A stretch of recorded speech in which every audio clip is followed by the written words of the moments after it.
Bom dia, pessoal. Hoje a gente vai começar a falar de algoritmos gulosos. Eu sei, essa aula ficou um pouco deslocada, porque tem Secomp semana que vem, né? Mas esse é o início do bloco de algoritmos gulosos. Então, para vocês ficarem tranquilos, ela não cai na primeira prova, que vai ocorrer na semana seguinte, a Secomp. Mas acho que não vai ser em vão para vocês, por mais que vai dar um tempo antes de continuar esse bloco, que essa primeira aula ela é feita para a gente, com bastante calma, ir construindo um algoritmo guloso e provando que ele está correto. Ela é, vamos ver se eu sou bem sucedido nisso, mas ela é feita para a gente tentar coisas dar errado, voltar, arrumar, sabe? Então, acho que ela vai ser útil para ser introduzida a técnica, mesmo que a gente só vai, né, ver essa técnica aplicada a outros problemas mais tarde. Não, nem tão mais tarde assim, né? Mas tá legal. Então, como uma aula introdutória a essa técnica de projeto de algoritmos gulosos, deixa eu começar dando umas linhas gerais antes de entrar no nosso problema e exemplificar o que a gente quer fazer. Algoritmos gulosos são conhecidos em inglês como greedy algorithms, então seria uma tradução legítima também algoritmos gananciosos, talvez se fosse até uma tradução melhor, mas o que se consolidou na literatura é chamado de algoritmos gulosos. E por que esse nome, né? Porque greedy, ou guloso, ou gananciosos, o que seja. A ideia é que na presença de um problema em que você tem, para simplificar a ideia geral, vai ficar mais claro depois, vamos imaginar que você tem uma função objetivo, você tem um jeito de qualificar soluções do seu problema entre soluções melhores e soluções piores, soluções mais caras e mais baratas, ou mais lucrativas, menos lucrativas. Você tem isso. Um algoritmo guloso é aquele que em toda decisão que vai tomar, ele vai estar tentando melhorar essa solução dele.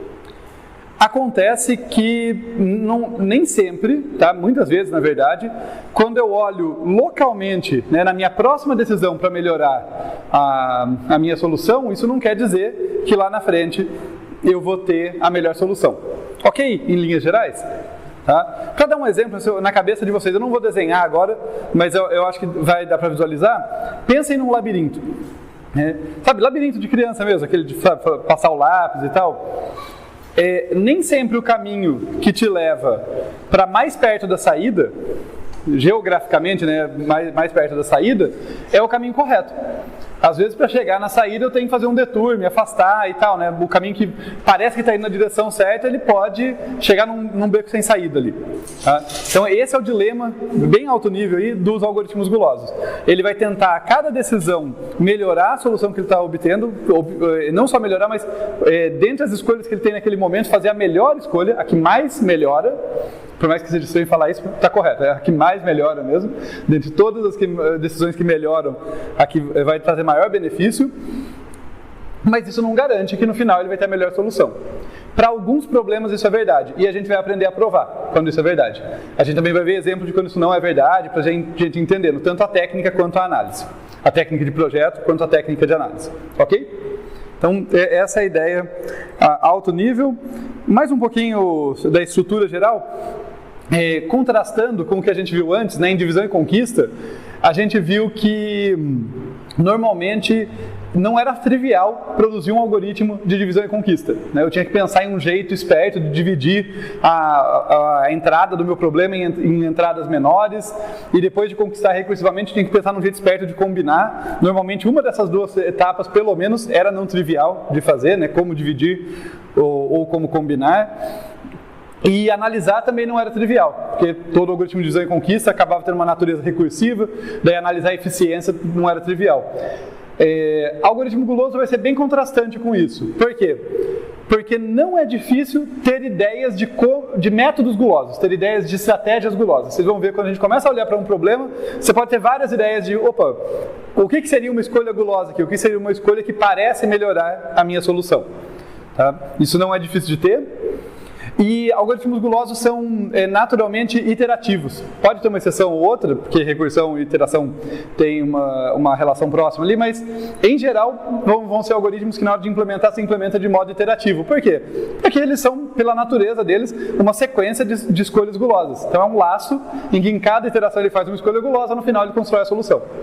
Tá? Então, analisar a eficiência deles costuma ser bem tranquilo, porque é basicamente contar o número de iterações ao longo de um laço, ou laços alinhados, mas nada que vocês já não estejam acostumados. O que é mais difícil, por outro lado?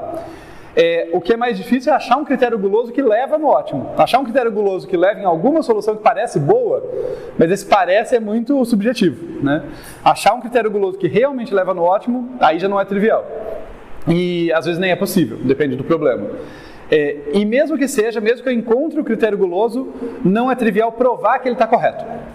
Tá? Para conseguir mostrar, olha, se você seguir essa estratégia, com certeza a solução que você obtém no final, ela não parece apenas boa, ela é ótima. Tá? Então a nossa análise vai focar nessa parte, né, de como mostrar que está correto. Daí tem algumas linhas gerais aqui que eu deixei nas notas de aula, os tipos de prova mais comuns, mas a gente vai vendo elas, tá? Não vamos nos preocupar tanto com isso nesse momento, que senão fica muito vago. Acho que já está muito vago, né? Eu acho que eu já estou quebrando uma das minhas regras aqui, que normalmente quando a gente vai apresentar uma nova técnica, primeiro apresenta um exemplo, depois tenta generalizar as ideias, e eu comecei passando ideias gerais. Vamos para o exemplo então. Então, o problema que a gente vai tratar hoje, tentar atacar aí com um algoritmo guloso, é o problema do escalonamento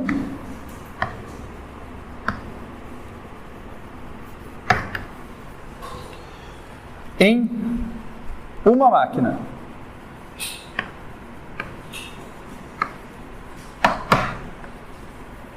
Tá? Por que isso é importante? É o escalonamento de tarefas em uma máquina. Podem pensar, para a gente que é computeiro é bem natural, pensa que vocês têm um processador com um único core, uma única thread, só tem um lugar para processar as coisas. E daí você tem um monte de tarefas que vêm e você tem que saber a ordem que você manda elas serem executadas. Tá? Esse é o problema. Esse problema é bastante relevante, como eu acabei de exemplificar, mas ele também é bem restrito, no sentido que, quando a gente fala problemas de escalonamento, existem inúmeras variantes aí, mais difíceis, mais abrangentes, porque eu posso ter múltiplas máquinas, eu posso ter máquinas especializadas em coisas diferentes, eu posso ter tarefas que vão se dar melhor em uma máquina do que em outra e tal, as coisas nem sempre são tão uniformes. No nosso caso aqui é a versão mais simples dele, ou uma das mais simples, a gente vai ver uns casos particulares, mas é uma das mais simples, porque basicamente, olha, eu tenho uma máquina para processar o trabalho que eu tenho que fazer, todas as tarefas podem ser processadas nela, mas as tarefas vão ter durações e pesos distintos. É aí que a coisa fica interessante. Tá? Então todo mundo vai ter que ser processado ali, a questão é a ordem. Então, escalonamento em uma única máquina. Temos aqui perdão, só deixar a entrada do problema certinho. Então, como entrada,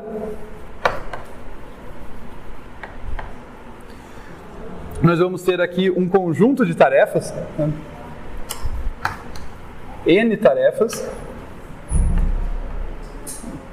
tal que para todo J de 1 até N,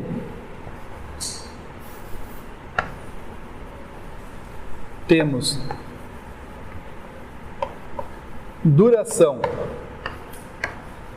LJ, né, maior do que 0, e peso WJ maior do que 0. A duração é bem fácil de imaginar, né? Olha, quanto tempo, se eu alocar essa tarefa na minha máquina, na minha única máquina, quanto tempo ela demora para ser realizada. O peso já é uma questão de prioridade. Quão importante é essa tarefa? O quanto que ela é mais importante ser terminada antes do que outras, tá?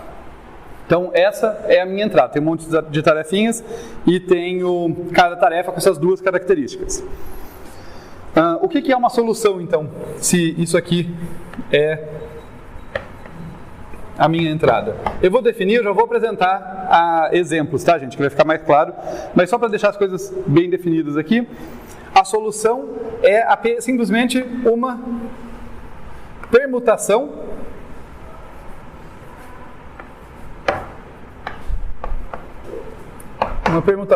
ou, pensando de outra forma, equivalente, uma ordem das tarefas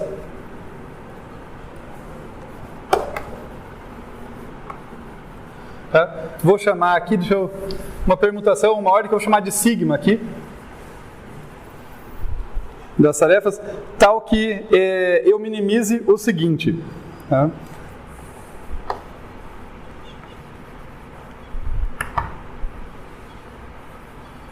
que minimiza essa soma aqui. Para J igual a 1 até N, eu vou ter o peso de cada tarefa, aqui o WJ, até nenhuma surpresa, mas eu vou ter também o TJ aqui, que é o tempo de término da tarefa. Nesse momento, a minha definição, que eu estava querendo fazer formal e tal, ela fica meio confusa, porque eu apresentei para vocês comprimento das tarefas, apresentei peso, mas na função objetivo surgiu uma outra coisa que eu não tinha apresentado, né? O que é esse tempo de término? Eu já vou definir mais formalmente, mas para vocês já conseguirem capturar a ideia, é o que a gente esperaria mesmo, né? Olha, o tempo de término é a soma do comprimento de toda a tarefa alocada antes daquela tarefa, da jésima tarefa, mais o comprimento dela própria. Quer dizer, quanto tempo ela vai ter que esperar na fila antes de ser executada. Tá? E a ordem é dada por essa funçãozinha sigma aqui. Então, para a gente deixar bem claro isso, deixa eu colocar até com uma outra cor. Deixa eu ver onde que eu coloco. Pode ser nesse cantinho. Só para deixar claro aqui, então, olha, o que é o meu TJ? É o comprimento da jésima tarefa mais o somatório de LI, dos comprimentos de I aqui, para I alocada antes de J em sigma, né, onde sigma é a minha soluçãozinha. Tá bom? Para ficar bem mais tranquilo agora, vamos fazer um exemplo aqui. A gente vai começar a entender as características e dificuldades desse problema.